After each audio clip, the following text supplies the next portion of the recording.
Why would someone walk away from a billion-dollar brand and start over? So, Madhav, tell me, at what point did you realize that it was time to leave and start something of your own? I would say it's a very nice question. And thank you very much for asking me this question. But I'm starting with one of the most difficult one. But I think it's important for the people to understand that India has a market of around more than 4 lakh crore rupees, and there's not even one brand doing 1,000 crore worth of business in India. It's a pretty shame on, I would say, Indian entrepreneurship at this point of time. They're probably not having one single brand in a TAM which is more than 4 lakh crore rupees in India and is still growing. With a 1.5 billion population, we do not even have one Indian brand. So ideally, being into this industry from last more than 1.5 to 2 decades, I probably believe that I had to do something coming out from India and build a global scale brand, because in the past also I have scaled a brand which was from scratch going up to 90 countries, understanding culture, understanding dialects into every single country, and building up a brand to 90 countries is something which I've done in my past. I felt that probably India can also do it. It's just about the right intent. We have the infra, we just need the right intent to build this particular thing. And that was one of the biggest reasons. The second biggest reason is something probably is that we when the company grows, well, I started this company, I founded this company. As when the company grows, there's always a vision misalignment on how we want to build up in things across India, and how the supply chain, when it is controlled by China, or so always the leverage would be where the country of origin matters, which means that probably your supply chain will always focus on loyalty towards the country where you originate from. So it's nothing against China, nothing against it, but it's always dependent. Just say, for example, if my company is from India, I'll always try to focus something which is more valuable for India. The same thing if the company is focusing from Taiwan, China, or US, they'll focus on their own country before anyone else.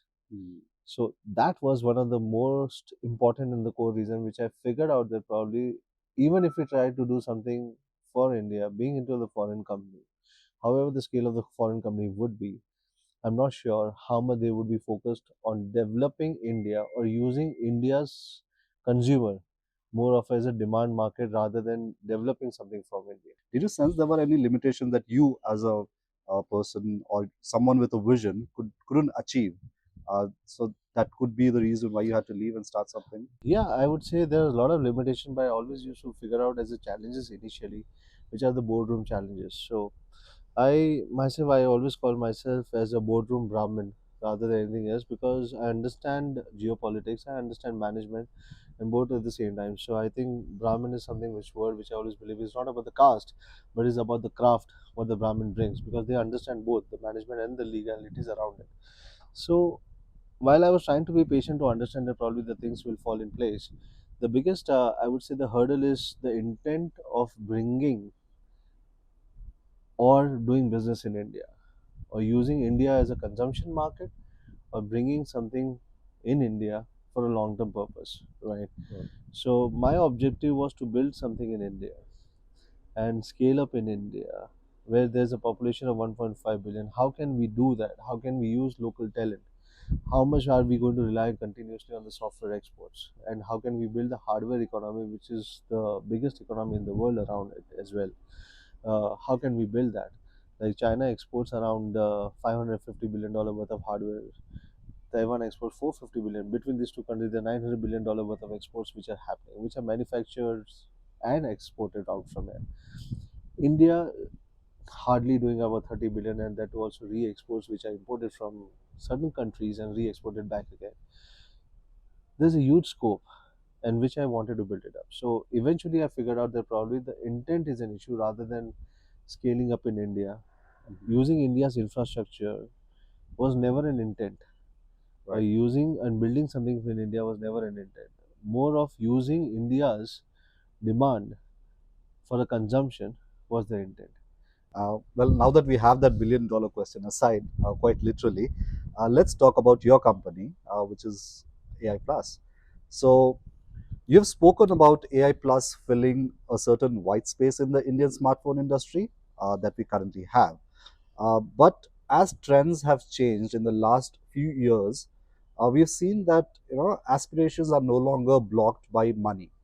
So EMI schemes and other benefits that customers get. So can a phone priced under 10,000 ever feel aspirational? Why in India we still have 2G smartphones? Why in India we still have 40 million smartphones of 2G sold in India? Nobody answers these questions, right? While we are talking about digital literacy, while we are talking about how we are bridging this gap, while our ministers and prime ministers have been talking about that we have to make sure that probably we move towards digital literate 100% as soon as possible. What is the industry doing for that? Bullshit, nothing.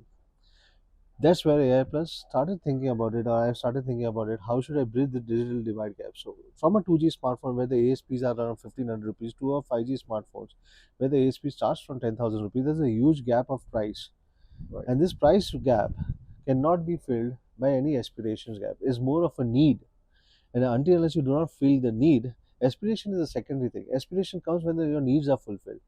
What about your needs to be fulfilled first, and then we start to build about the aspiration. So my first objective was to make sure that probably we build this digital divide gap. How can I bring an aspirational product which are sold around 15 20,000 rupees below 10,000 rupees with a price points where I can bridge the digital divide gap?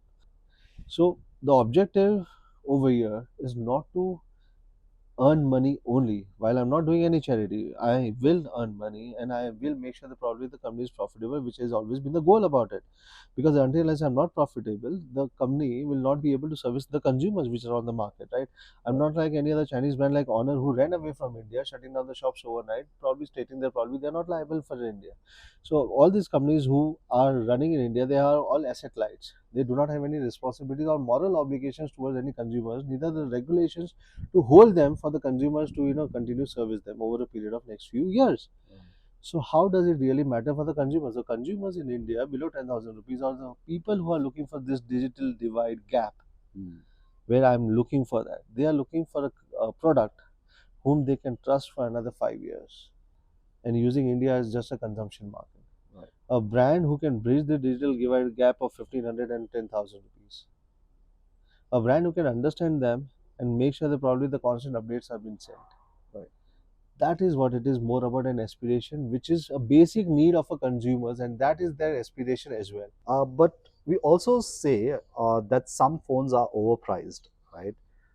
But there are many brands or many companies that deliver on certain things that others just don't or maybe can't. I'm not too sure. It can be about camera consistency, OS fluidity, or even that long-term support that they get through software and things like that.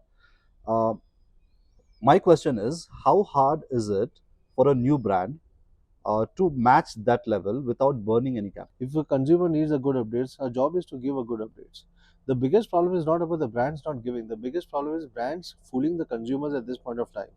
The way I would give a very small example is that the brands having multiple sub brands, having multiple back panel changes, same products with a different name, different channel. So if you are building an offline product, you will have 35% baked in margin or 40% baked in margin with the channel distribution margins, everything put together. If you're online, then the margins are different. So you have a same product with a different name. That's where the consumers are being fooled. The problem with the brands is if they're launching 40, 50, 60 products a year, they will never be able to give us software cycle updates to all the products. They'll never justify launching a product on the stage, going on the stage and saying that we'll give you 3 years of updates and 5 years of updates.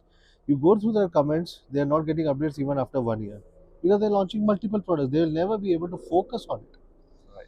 and that is the truth. So any brand who is launching so many products without having any infra around it, they are not going to give any updates. And you currently have two products in the market right now, both being sold on Flipkart. And we checked out some of the reviews, and you have a very interesting 4 plus rating for both the products. One has about 42,000 plus ratings, and another has 21,000 plus ratings. So what we have done here is we have picked out some of the reviews, good and bad. Okay, so we'll just read them out, and we'll try to get your feedback on the same. Okay, so let's start with the positive ones first. Okay, so there's a customer who bought this phone AI Pulse, right? AI Plus Pulse. from Asifabad district 5 months ago. So he says, I've been using the AI Pulse for a while now, and I'm genuinely surprised by the performance at this price. Smooth UI, quick app loading, uh, display feels super responsive with its 90 Hz refresh rate. Battery backup is great. It's ideal for students, casual users, and anyone looking for a secondary phone. Build quality is better than expected, and the phone feels lightweight yet sturdy. Do not let the price fool you. This phone delivers more than you pay for. Hats off to the makers. So, all the qualities that the customer has mentioned, do you agree with this, or is there anything missing? There's one thing missing which I feel that I should have done better is the selfie camera. Okay. I done a lot of updates on the back camera. We are giving a 50 megapixel camera. One aspect which I understood that probably I did not focus too much on selfie camera. We have an average selfie camera. I think I should have done better on the selfie cameras also, which probably in my next generation which I'll be doing it. Well, it's very rare to see someone accept where the shortcomings are. And now to the hard ones. This one says, customer from Mumbai, Vikesh, he says phone software not working properly, and the charger is also not working. No offline support available, and customer care is also not supportive. Fair. So we had received these queries. When we had more than 200 service centers, what we started doing it is we started putting up our service centers in tier 1 to tier 4 towns, thinking that probably I am trying to bring the digital divide gap. One thing very surprising which I found out that the people in the metros are buying a phone, Right. which means that probably Delhi, Kolkata, Mumbai, the people are buying a phone. So we had a lesser or smaller service networks in a particular area. Mm. What we started doing is two things. A, we started replacing the phones rather than servicing the phones after a particular span of time. So if the phones are getting about 20 or 21 days of service, we are replacing it directly. Okay. That's point number one in the secondly, in the metros, we are penetrated with additional service centers to make sure that probably where we weren't expecting the peoples to buy the phones initially because they are spoiled with choices, but eventually we figured out why they were buying the phones, which is a different story. But coming to the service centers, we have already increased our depth of service centers in the metros also now. Mhm. While if nothing has been accepting or still they feel urged to to get it replaced, they can always DM me. While I look into it or my team looks into it, and we make sure that probably the case is being personally handled. I can tell you that probably I do handle at least one or two cases a day Wow. personally to see that how the customers are feeling around it. That's Right. all. So, how's your service network currently? Is it like a tie up with another? There is a tie with a multi-brand service Okay. centers, and they have more than 330 service centers. Okay. So these were the customers talking, who bought the phone, experienced it. So we wanted to get a taste of the phone itself. So we ordered one. This is the AI Pulse. So I see this unique addition to this. Was there any thought process behind it? The most important thing are the two aspects to it. That this red key is something which is going to be very functional in the near future. That probably it can be a shortcut key to you. Okay. At the same time, it can also, because a lot of people are gifting around to their parents and their kids, Mhm. so they should be very accessible easily. Who the people who are switching off from bar phone or to any smartphone, how they can be more easily accessible to a smartphone. I'm trying to make it more user friendly Right. for the people who are moving to the smartphones. And after having used the phone briefly, I have a few observations of myself. So, yes, as per the reviews, the performance is on point. The apps are snappy. Even launching new apps doesn't take as long as many phones in the market. And once they are in the memory, it's as fast as, it's instant. Battery backup is great. And the design, of course, it's unique. So one thing, like you mentioned, camera. That is what people check while buying a smartphone. So what I wanted to do is just click a few photos here, just see how they turn out. I'm not sure if anyone has clicked your photo on an AI Plus, but I'm sure you have your team testing this No, all day no, long. but not on me. So So this is I'm going to very be conscious about my own photographs, okay. right? Let's do one of yours and one of mine. Okay, so I'm doing one in regular and another one in portrait. Uh, Okay, so I think the lighting is working for us here. So this is the result. Oh, lovely. For a 5,000 rupees phone is So great. this is a portrait mode, Oh, lovely. and I feel the edge detection is quite on point despite the background, and this is the regular one.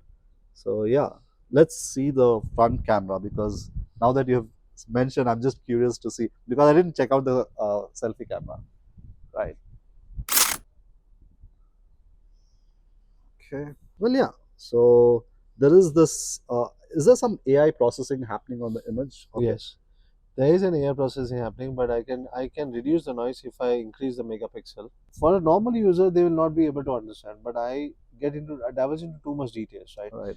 I don't think that any price point consumer. So, say for example, for me, this phone is also an iPhone. A consumer who is buying it because they are spending their hard-earned money to buy this particular phone.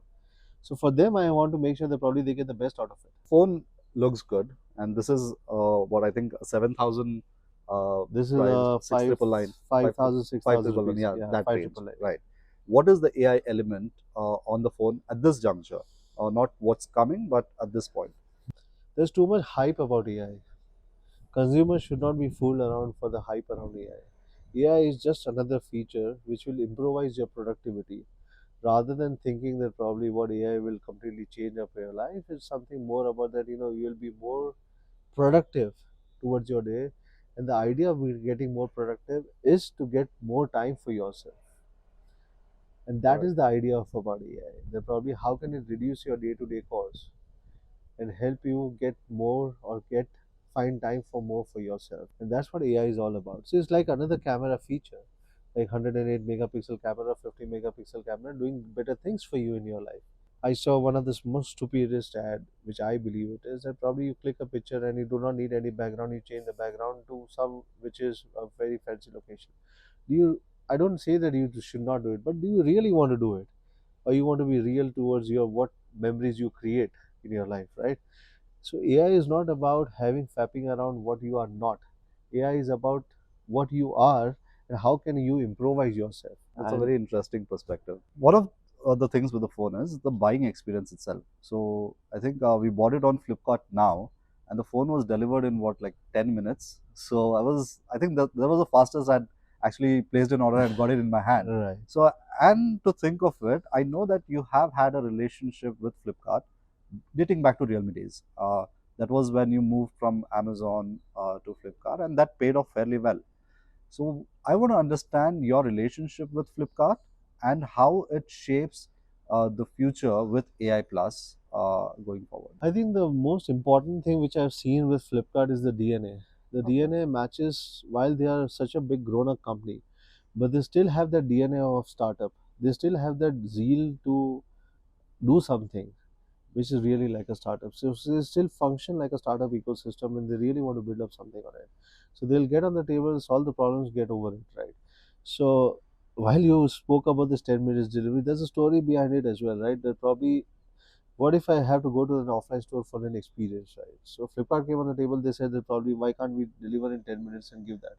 Because at the end of the day, if the day I start going to offline stores, I have to add a 40% of the retailer's margin and the distribution margin and everything put together to make sure that probably they are been sufficed, which is what brands are doing at this point of time, right? And what are these 40% margins are at the cost of a consumer?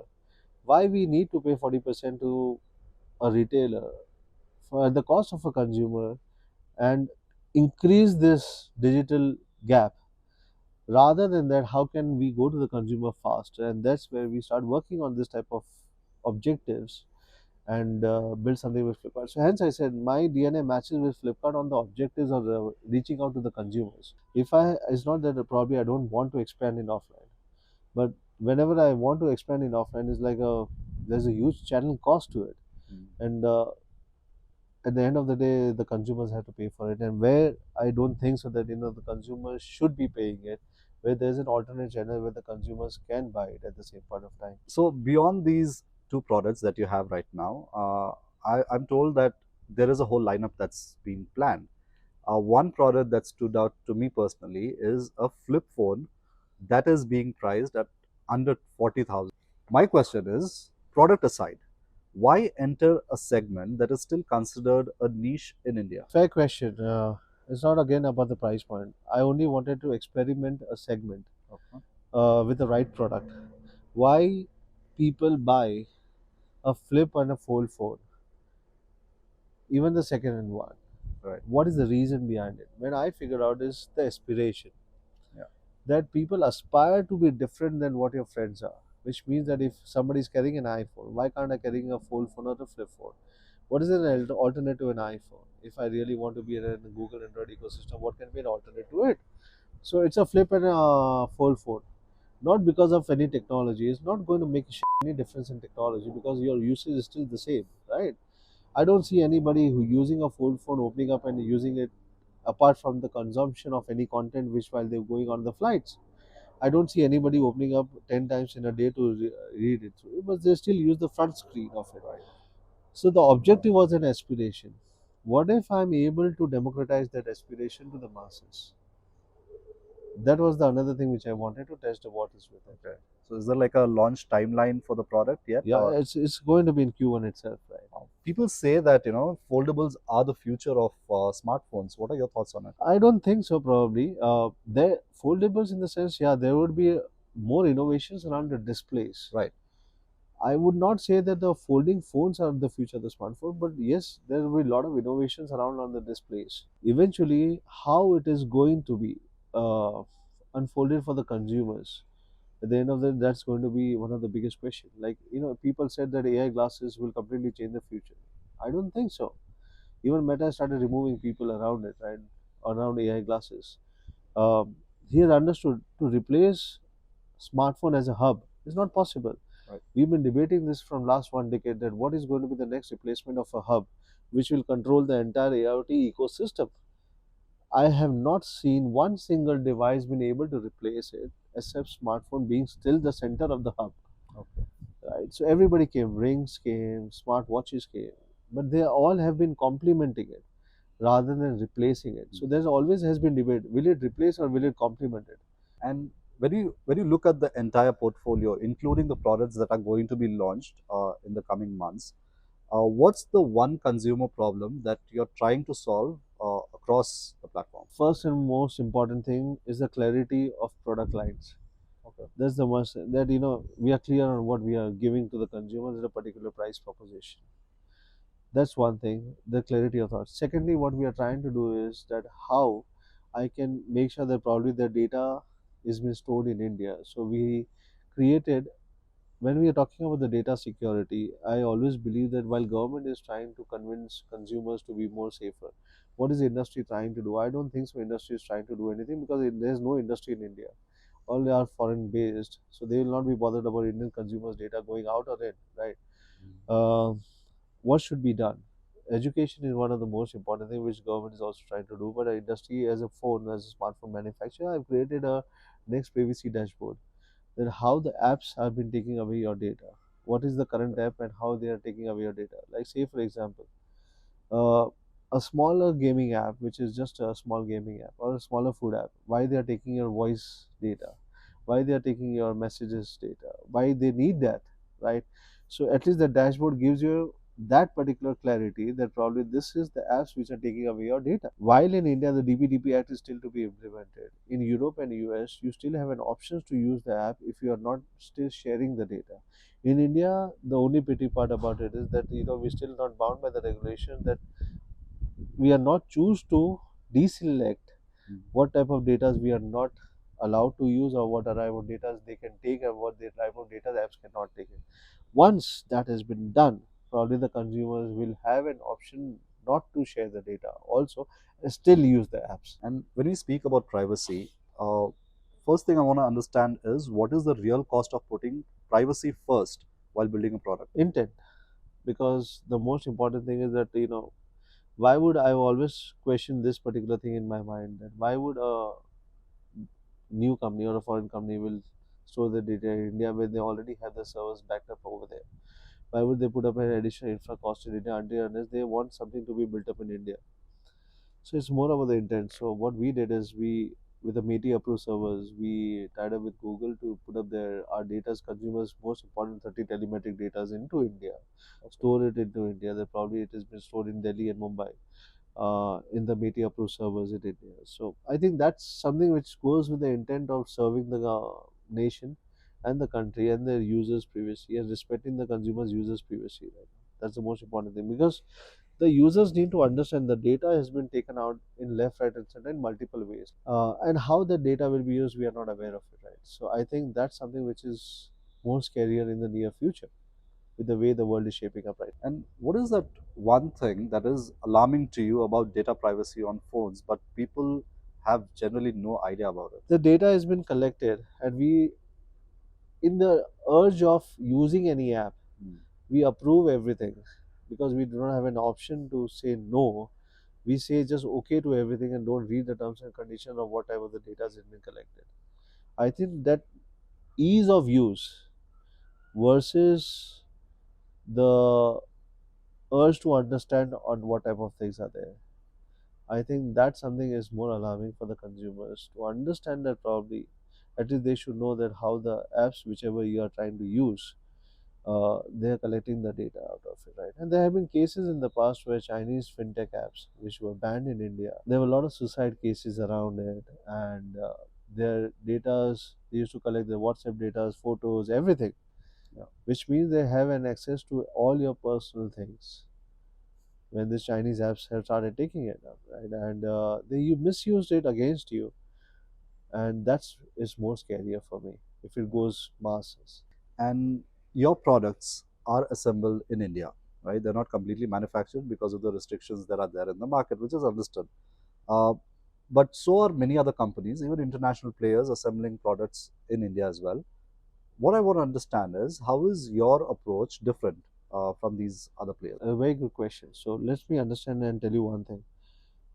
These foreign companies, they never have an intent to build a supply chain in India. What I understood is that probably the supply chain will follow where the brand is originated from.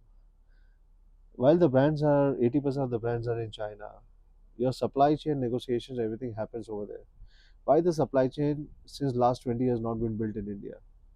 Why even the charger manufacturers in India are Chinese right now at this point of time? Why we have the capability of manufacturing chargers, but we still, none of the charger manufacturers which does business in India are Indian. So it's all about building up a tech stack and empowering Indian ecosystem of supply chain where the brand originates from is the most important thing. In this context, the world talks about China plus one, right? Uh, you have started a new journey, but do you feel will the world will also talk about India plus one, and what is missing here? Is it the policy, scale, or the mindset? Everything. Okay. I would say let's go back to where Japan and China were. Yeah. 1950s, Japan was the technology hub of the world. 1980s, Shenzhen was a shipping, or I would say, always I've said, is a fishing village. 1980s, and what it is today is where the highest number of billionaires are coming out from China, which are from Shenzhen Yeah. and Beijing. The reason is because everything put together industry, government, policies, forex, everything came to one place and said that we want to build a tech stack from China to the world. And the technology was transferred, technology know how was transferred. 2000, 2001, all the Chinese, all the foreign companies were criticized for using China as a sweatshop, including Apple, including Nike, because it was a low cost labor and there were no labor laws, which changed after 2004. So they built the industry, they scaled it up, and then they have the rules and regulations, and that's how they become what they are today. Right. So it takes about 4 decades to build the intent, Okay. and everything happened. Say, for example, even Taiwan, where we say there's a $450 billion worth of exports and is a chipset uh, Hub. hub Yeah. of the world. In today's world, will China do that to India what Japan did to China? Probably not, because world is getting more inclusive. While China is more authoritative, US is more protective towards that industry. India being more democratic. Still, we should not be considered that as a weakness because countries being democratic, I would say companies like Vivo, who's doing 60,000 crore worth of business, having lookout notices across on their CEOs, doing businesses from China, still are able to flourish in India. So I still believe that probably the startup ecosystem in India can flourish in a democratic world right now. So let's do a quick rapid fire. First thing that comes to your mind, given the options from here. So your favorite in a product, is it hardware or software? Hardware, Your priority lies with product or marketing. definitely product. I don't believe in market. Do you prefer fast charging over battery health or vice versa? Battery health. Fast charging is just a gimmick. And ads in a phone, a smart move or a buzzkill? Non-intrusive ads, because every brand has to make a money Yeah. over a period of time, and there's a revenue. We are also a software-based company, but not on the cost of an experience of a consumer. And what hits you hard personally? Is it battery anxiety or storage anxiety? Battery anxiety. And three things in a smartphone that you will never compromise on. One is good looks, Okay. aspirations of a consumer at a particular price point, and most importantly, the consumer's trust on the brand, that probably they should never believe that the brand is not listening to them. Moving on from that, we see so much happening in the tech space. Like you mentioned, there are smart glasses, smart rings, and things like that. So, what is the biggest disruption that you have seen in the, let's say, in the consumer market that genuinely changed consumer behavior? In today's time, I have only seen that people follow hype Okay. rather than reality. So people should be able to differentiate between hype and reality, right? Mm. I have not seen any major disruptions happening around in the tech space, but it's more of a hype which is leading the consumer's mindset towards disruptions, right? The only thing what tech does is to increase and help your productivity. I just want to say one thing, that probably you should avoid all the noises of all this hype around it, right? While there are a lot of devices around it Yeah, which are coming up every single day, which is helping you to increase your productivity true. and improving your day-to-day life, Not the technology per se. not the technology per se, Right. not the core Core foundation foundation. technology. Right? I've not seen it. Like glasses, I still believe it's a hype.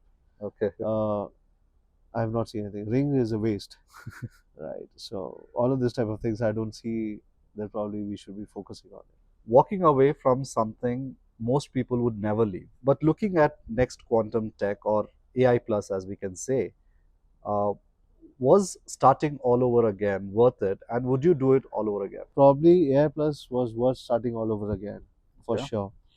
Because at least I have a feeling of content that I'm trying to do something from India to the world. Because if I've done it in the past for some other countries, why can't I do it over here? Mm. There are few challenges on the supply chain bit, but how to overcome that, that's something which is more exciting for me, right? And if I have to do it again, probably not. Uh, I think this is something which I would love to continue and flourish over from here, right? That's how it is. So, is that like a personal target that you have set for AI plus in the years to come? I think more than the target, right? Let's understand one thing. If I'm able to create something for India Mm. and the ecosystem around it, I think that's my own personal goal. See, one thing what we all need to understand is, why do we do something? There has to be an objective behind it. Yes, wealth is one of the objective, but is that my priority number one? Probably not. Is my priority number two? Probably yes. But priority number one is that probably if I'm able to bring the supply chain into India and build a tech stack which Shenzhen did back in 30 years, if I'm one of the initiator of doing it, I'll be happy at least sitting in my chair and looking forward for that at least I was one of them to do it, right? Wealth is the output, Right. not the objective. Output will definitely happen if you have the right inputs into it. Well, I think that's a powerful place to end this talk. Thank you so much, Madhav, to Yeah. talk to us, and I wish you all the best Thank you with very AI much. plus. Pleasure, pleasure. Thank you.